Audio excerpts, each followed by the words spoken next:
नमस्कार, आप सभी का स्वागत है अन्नदाता कार्यक्रम में। आपके साथ मैं हूं सोनाली सिंह। हमारे देश के किसान जन का पोषक है, वह श्रम का देवता है, अन्नदाता है। उसमें ही भारत की आत्मा निवास करती है। ऐसे ही किसानों की प्रगति के लिए हम खेती बाड़ी से जुड़ी हुई बहुत सी नई लाभकारी जानकारियां हर रोज सुबह लेकर आते हैं। तो चलिए कार्यक्रम शुरू करने से पहले देखते हैं क्या है आज के अन्नदाता में। अधिक पैदावार के लिए करें धान की सीधी बुआई।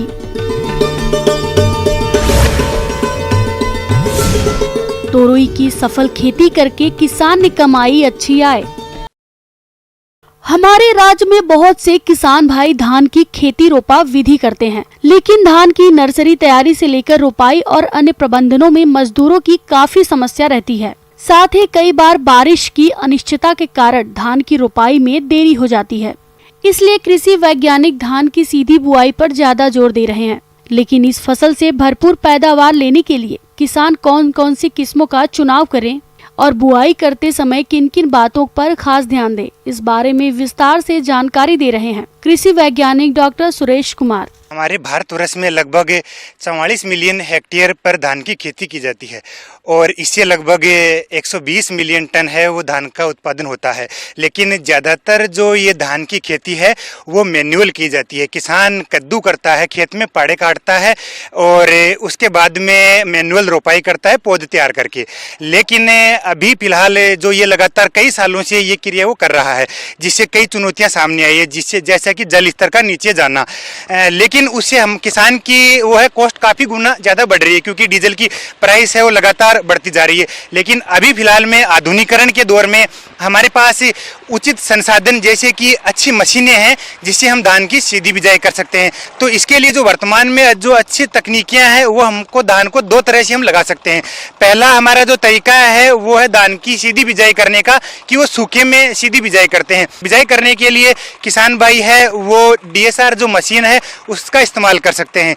दूसरी जो विधि है उसमें किसान भाई इसी मशीन की सहायता से बिजाई कर सकता है। लेकिन उसके लिए किसान भाई पहले खेत में पलेवा करता है, उसके बाद में इस मशीन की सहायता से जो बत्तर की कंडीशन होती है, मतलब जो मॉइस्चर होता है, प्रॉपर फील्ड कैपेसिटी होती है, उस समय धान की बिजाई करती है।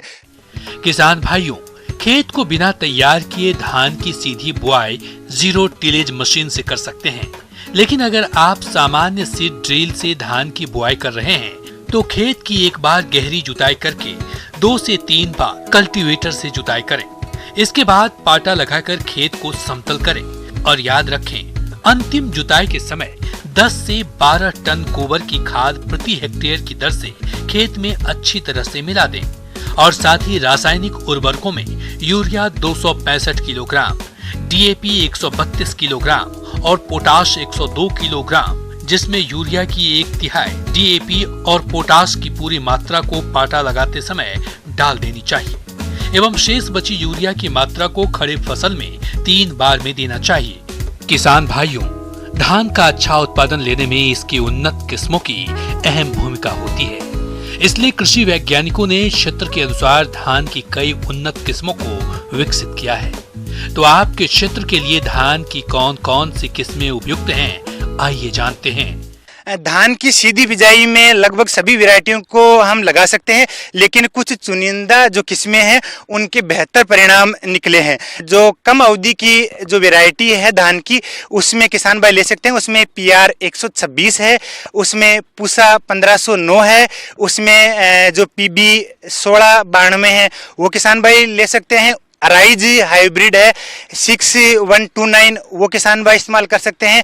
मध्यम अवधि की जो किस्में हैं जैसे PR 128 है, PR 129 है, जो अराइज 6444 है वो किसान भाई इस्तेमाल कर सकते हैं। और किसान भाई बासमती जो किस्में हैं वो इसमें बेहतर जो परिणाम है मिले हैं। बासमती किस्मों में किसान भाई PB 1121 लगा सकता है, PB 1718 लगा सकता है, PB 1 लगा सकता है और बासमती की जो CSR 30 वैरायटी है वो लगा सकता है। बिजाई करने के लिए किसान भाई है वो DSR जो मशीन है उसका इस्तेमाल कर सकते हैं। इस मशीन में किसान को लगभग 8 से 10 किलो बीज है वो प्रति एकड़ में डालना होता है। किसान को मैं कहूँगा कि सीधी बिजाई करने के साथ में ही बीज का उपचार जरूर करे। बीज उपचार के लिए किसान भाई सबसे पहले इसको 24 घंटे तक बीज को है वो पानी में भिगो कर रखे और भिगोने के साथ में ही यदि भिगोने के जो बीज होते हैं ऊपर आ जाए उन बीजों को हटा देना चाहिए और जो बीज नीचे पेंदे में बैठ जाए 24 घंटे बाद में उनको छांव में लगभग 1 घंटे सुखाना चाहिए। सुखाने से पहले उसको बीज उपचार जरूर करें। बीज उपचार के लिए 24 ग्राम है वो कार्बेंडाजिम प्लस मैनकोजेब प्लस 1 ग्राम है स्ट्रेप्टोसाइक्लिन का इस्तेमाल कर सकते हैं। इंसेक्टिसाइड के लिए जो गाचो है उससे बीज का है वो ट्रीटमेंट कर सकते हैं। तो किसान बीज के ट्रीटमेंट के बाद में खेत में सीधे इसको बिजाई कर सकते हैं।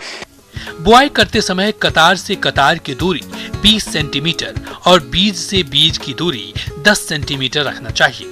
याद रखें, बीज की बुआई 4 से 5 सेंटीमीटर गहराई तक ही करें।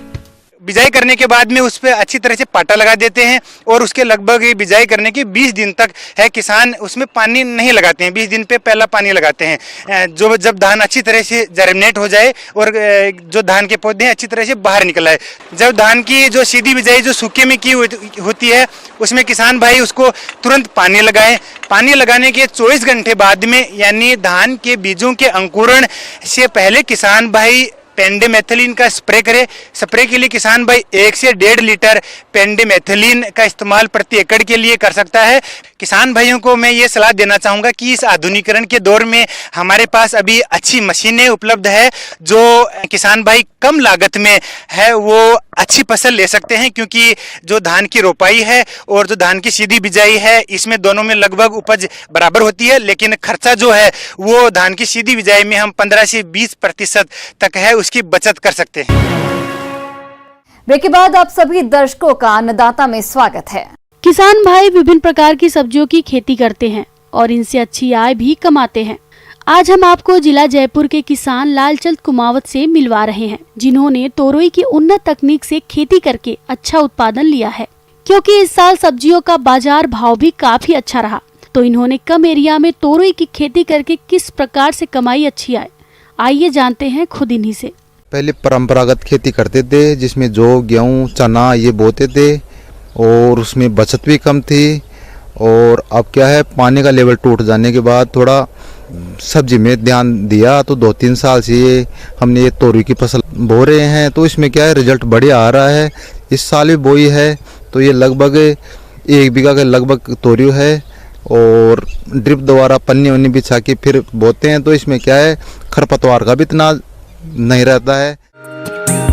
किसान भाइयों, यदि आप अपनी सूझबूझ से उन्नत तकनीकियों को अपनाते हुए सब्जियों की खेती करते हैं तो न केवल कम पानी में अधिक क्षेत्रफल पर सिंचाई कर पाएंगे, बल्कि कम एरिया में अधिक आय भी मिलेगी, जैसा कि ये किसान कर रहे हैं। इन्होंने तोरई की फसल कम एरिया में उन्नत तकनीक से की, जिससे इनको अधिक उपज मिली।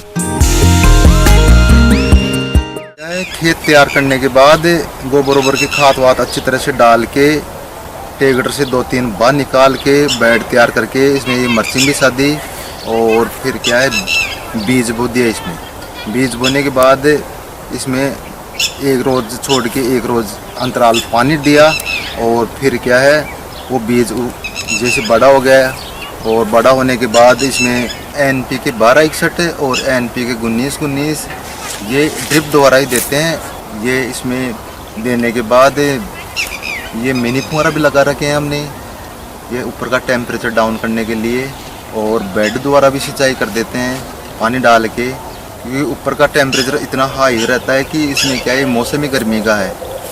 तो ये क्या है, फल बैठने के लिए ऊपर से ये मिनी या तो मिनी फुहारा चला देते हैं और बेडों में पानी चलता ही है तो फल अच्छी तरह से बैठ जाता है।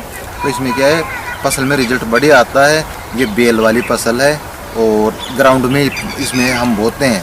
ये क्या है, ऊपर बांस वाली नहीं लगाते हैं, क्योंकि ग्राउंड में क्या है, इतना टेम्परेचर ज़्यादा हैवी रहता है कि ऊपर क्या है, लू लगने का खतरा रहता है। इसलिए हम क्या है, ये ग्राउंड में, तो इसमें क्या है, ग्रोथ बढ़िया हो जाती है। और 1 महीने के अंतराल के बाद ये क्या है, बेल लंबी हो गई और लंबी होने के बाद इसमें जैसे फूल पत्ती बैठने लग गई और फूल पत्ती बैठने के बाद ये 1.5 महीने के लगभग तैयार होके अब चल रही है ये।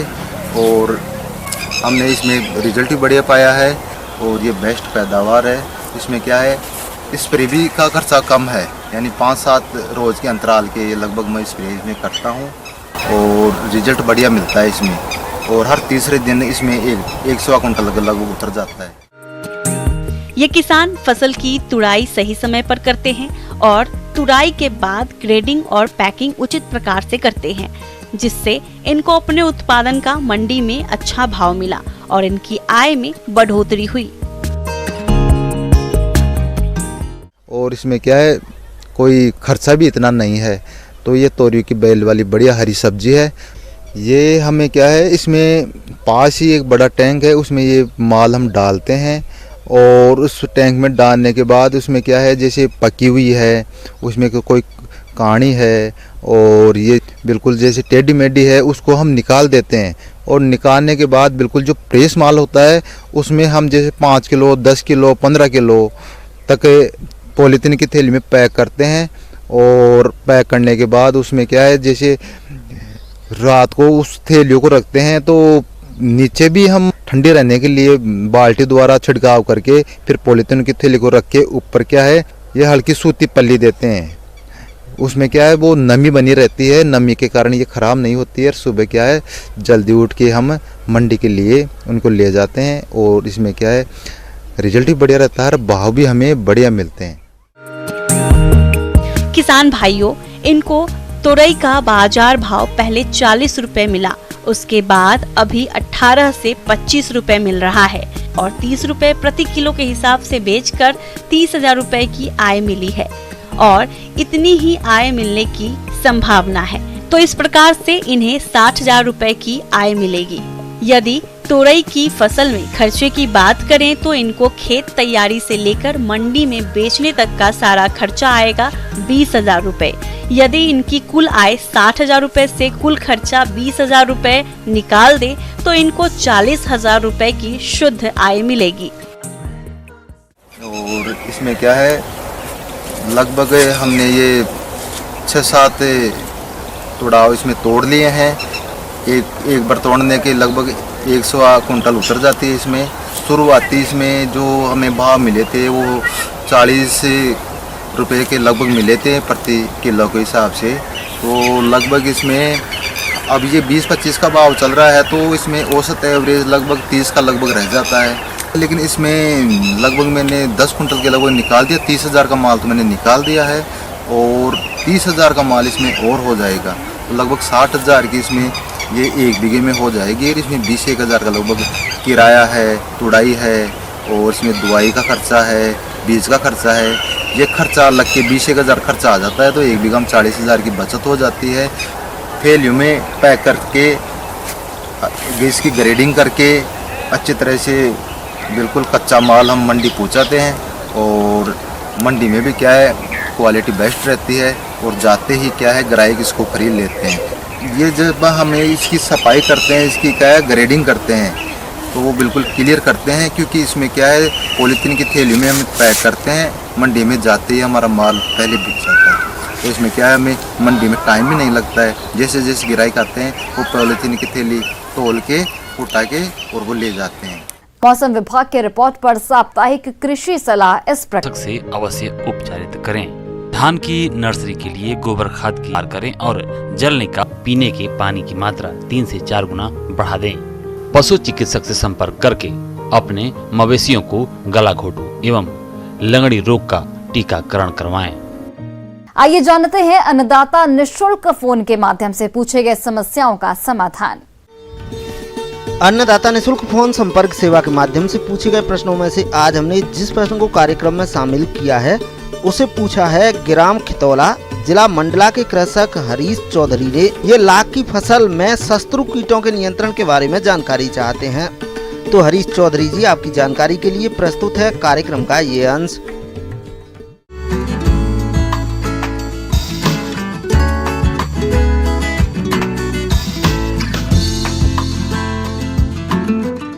समसामयिक गतिविधियां ला के फसल में जो है उसको कैसे कैसे अभी उसका प्रावधान करना चाहिए। जो लोग उनकी को रखरखाव या उसका स्टोरेज करना चाहते हैं वो लोग ध्यान दें कि काला तितली करके एक कीड़ा है जो कि इसका स्टोरेज हाउस में या उसका जो भंडारण करते हैं उस वहाँ पर ला को खोखला कर देता है एवं उसका हानि पहुँचाता है, तो किसान भाई उसका भी ध्यान दें। किसान भाइयों, पौधों पर लाख कीट छोड़ने के 1 महीने बाद और फूंकी उतारने के 1 हफ्ते बाद नुकसानदायक कीटों का प्रकोप होने लगता है। लाख कीट के दुश्मन कीट जैसे काली तितली, सफेद तितली और क्रोइसोपा द्वारा लाख की फसल को भारी नुकसान पहुंचाया जाता है, जिसके कारण लाख के उत्पादन में भारी कमी आती है। इसके अलावा लाख को फफूंदी द्वारा भी नुकसान होता है, इसलिए आप इनका समय रहते नियंत्रण जरूर करें। ला का फसल शत्रु कीट से सुरक्षित हो, इसीलिए हमको कीटनाशक का छिड़काव करना बहुत ज़रूरी होता है। आपका ला का फसल में अभी जैसे कुसमी ला का फसल है तो उसमें बिहन लाख बांधने का 30 से 35 दिन बाद पहला छिड़काव, 60 से 65 दिन के बाद दूसरा छिड़काव एवं 90 से 95 दिन के बाद तीसरा छिड़काव करना बहुत ज़रूरी है। नर कीड़ा जब निकलता है किसान भाई ध्यान दे कि उस टाइम छिड़काव नहीं करना है, क्योंकि उससे नर कीड़ा मर जाता है और इससे लाख की फसल में क्षति सहना पड़ता है। अगर आपका कुसमी ला है तो उसके लिए इंडोक्साकार्ब एक दवाई है जो कि ईसाकार्ब के नाम में बाजार में उपलब्ध है। वो ईसाकार्ब का दवाई को 0.7 ml प्रति लीटर पानी में का घोल प्रस्तुत करके छिड़काव करना पड़ेगा। अगर आप रंगीनी ला ले रहे हैं तो उसके लिए आपको फिप्रोनिल का दवाई जो कि बाजार में रिजेंट के नाम पर उपलब्ध किया जाता है, उसका 1.5 ml प्रति लीटर पानी यानी 10 लीटर पानी में आपको 15 ml का घोल प्रस्तुत करके उसको छिड़काव करना होता है। जो एक बाजार में उपलब्ध हो रहा है हेक्साकोनाजोल करके उसको आप 1 लीटर पानी में 1 ml यानी अगर 10 लीटर का बाल्टी का पानी ले रहे हैं तो उसमें 10 ml उस दवाई डाल के उसका घोल बना के छिड़काव कर सकते हैं। तो किसान भाई अगर ये सारे वैज्ञानिक विधियों का आप पालन कर पाएंगे और ये सब बातें मान करके आप ला का खेती कर पाएंगे तो निश्चित रूप से आप ला का फसल से अच्छा आमदनी कर पाएंगे और इससे आपका आय में बढ़ोतरी होगी। इसमें कोई द्विधा की बात नहीं है। डालते हैं राज्य के कुछ मंडियों के प्रमुख फसलों के बाजार भाव पर।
किसान भाइयों, कृषि संबंधित समस्या या सुझावों के लिए आप हमें इस पते पर संपर्क कर सकते हैं।